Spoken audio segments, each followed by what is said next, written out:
Olá, eu sou a Luciana Soares e este é o Mostre a Sua Arte. E nós continuamos com as crônicas de Avonleia.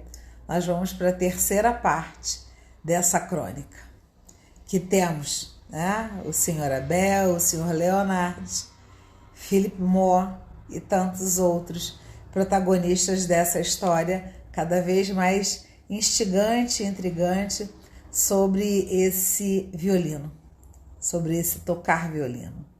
E eu termino o capítulo anterior com uma pergunta, né? Um velho brutamonte maltratado que uma vez ou outra chafurdou-se em quase todo o pecado ao qual a natureza humana pode cair. Então, continuamos hoje com essa história maravilhosa. Sigamos. Ele estava em uma de suas farras 3 dias atrás. A primeira em mais de um ano, deitado, bêbado na praça do mercado em Charlottetown, entre os cães.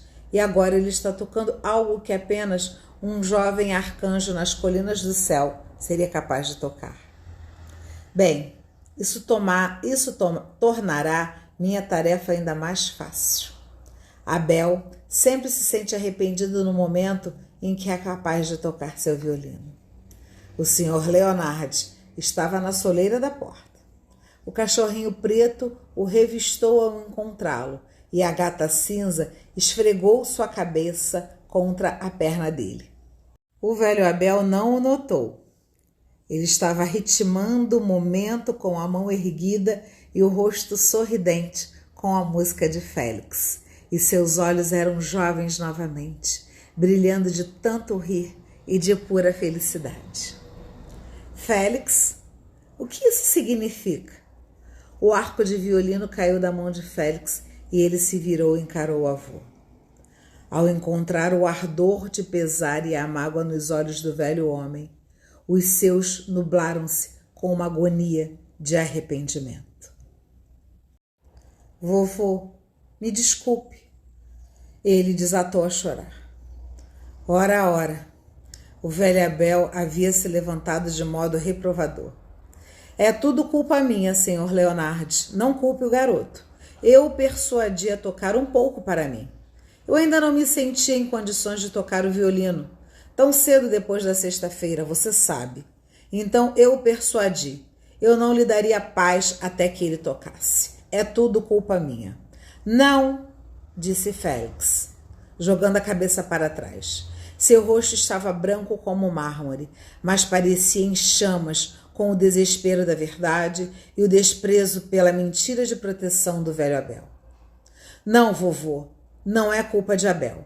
Eu vim aqui de propósito para tocar, porque pensei que você tinha ido ao porto. Eu venho aqui frequentemente desde que vim morar com você.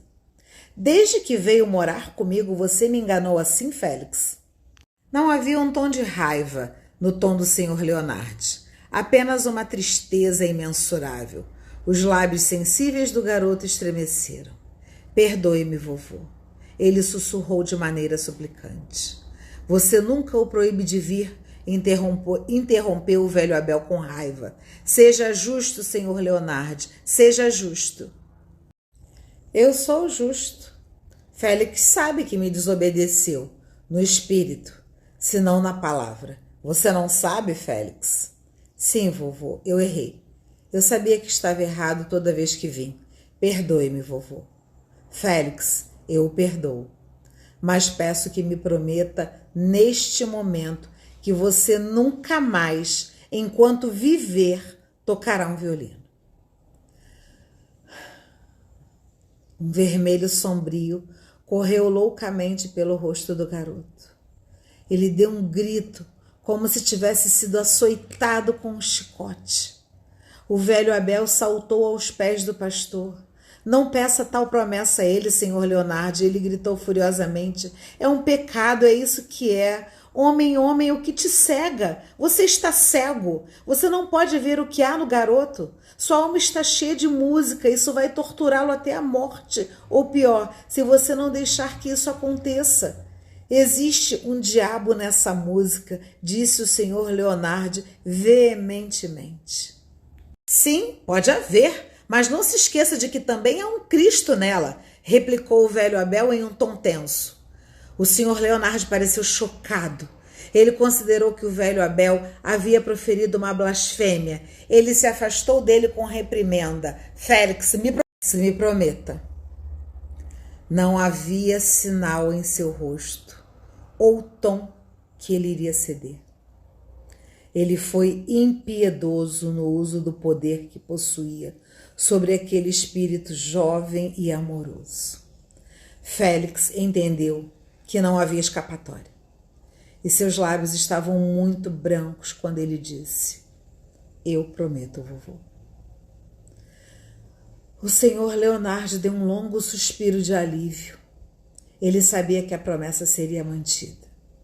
O velho Abel também. Este último atravessou o chão e, emburrado, pegou o violino da mão relaxada de Félix. Sem uma palavra ou olhar, ele entrou no quartinho pela cozinha e fechou a porta com uma batida de justificada indignação. Mas, pela janela, ele observava furtivamente seus visitantes irem embora.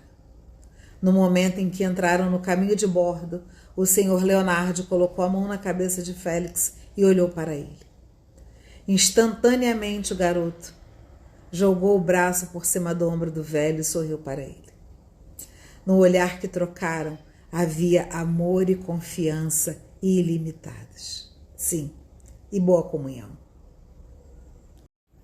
Os desdenhosos olhos do velho Abel detinham novamente o lampejo dourado. Como aqueles dois se amam, ele murmurou invejosamente. E como eles se torturam. O senhor Leonard foi ao seu estúdio para rezar quando chegou em casa. Ele sabia que Félix havia corrido para se confortar com Janet Andrews, a pequena e magra mulher de rosto doce e lábios rígidos que mantinha a casa para eles. O Sr. Leonard sabia que Janet desaprovaria sua ação tão profundamente quanto o velho Abel fizera. Ela não diria nada, apenas o olharia com olhos reprovadores sobre as xícaras de café na hora do jantar. Mas o Sr. Leonard acreditava que ele havia feito o que era melhor, e sua consciência não incomodava, embora seu coração fizesse. 13 anos antes disso, sua filha Margaret quase quebrou aquele coração ao se casar com um homem que ele não podia aprovar. Martin Moore era um violinista profissional. Ele era um intérprete popular, embora não fosse de maneira alguma um grande artista. Ele conheceu a filha esbelta de cabelos dourados no presbitério na casa de uma amiga da faculdade que ela estava visitando em Toronto e se apaixonou imediatamente por ela. Margaret, por sua vez, o amava com todo o seu coração virginal e se casou com ele, apesar da desaprovação do pai. Não foi a profissão de Martin Moore que o Sr. Leonard se opôs, mas ao próprio homem. Ele sabia que a vida passada do violinista não fora do tipo que o tornaria pretendente de Margaret Leonard, e sua percepção do caráter o alertou de que Martin Moore nunca poderia fazer qualquer mulher duradouramente feliz. Margaret Leonard não acreditou nisso. Ela se casou com Martin Moore e viveu 1 ano no paraíso. Talvez isso tenha sido espiado pelos 3 anos amargos que se seguiram. Isso e seu filho. Em todo caso, ela morreu como havia vivido, leal e sem queixas. Ela morreu sozinha, pois seu marido estava fora em uma turnê de concertos e sua doença foi tão breve que seu pai não teve tempo de vê-la antes do fim. Seu corpo foi levado para casa para ser enterrado ao lado de sua mãe no pequeno cemitério de Carmody. O Sr. Leonard queria levar a criança, mas Martin Moore se recusou a entregá-lo. 6 anos depois, Moore também morreu, e finalmente o Sr. Leonard teve o desejo do seu coração: a posse do filho de Margaret. O avô aguardara a chegada da criança com sentimentos ambíguos. Seu coração ansiava por ele, mas ele temia conhecer uma segunda versão de Martin Moore. Supunha que o filho de Margaret se parecesse com o belo vagabundo do pai. Ou pior ainda, supunha que ele fora amaldiçoado com a falta de princípios do pai, a instabilidade, os instintos boêmios. Assim o Sr. Leonard se torturou miseravelmente antes da chegada de Félix. A criança não se parecia nem com o pai nem com a mãe. Em vez disso, o Sr. Leonard se viu olhando para um rosto que ele havia enterrado 30 anos antes. O rosto da sua jovem esposa, que morrera no nascimento de Margaret. Aqui estavam novamente seus brilhantes olhos acinzentados, seus contornos de marfim, seu arco fino de sobrancelhas, e aqui, olhando além daqueles olhos, parecia o próprio espírito dela novamente. A partir daquele momento, a alma do velho se uniu à alma da criança e eles se amavam com um amor que superava o das mulheres. A única herança que Félix tinha do seu pai era o amor pela música, mas a criança era genial e seu pai possuía apenas talento. À maestria de Martin Moore no violino foram acrescentados o mistério e a intensidade da natureza de sua mãe, com uma qualidade ainda mais sutil que talvez tivesse chegado a ele vinda da avó, com a qual ele tanto se parecia. Moore entendeu o que era uma carreira naturalmente antes da criança, e ele o treinou na técnica de sua arte desde o momento em que os dedos leves puderam segurar o arco pela primeira vez. Quando Félix, com 9 anos, foi à mansão Carmody, ele havia dominado tanto a ciência do violino quanto 9 de cada 10 músicos conseguem na vida. E ele trouxe com ele o violino de seu pai. Ele era tudo o que Martin Moore tinha para deixar para o filho, mas era um amati, cujo valor comercial ninguém suspeitava em Carmody. O Sr. Leonard tomou posse dele e Félix nunca mais o viu.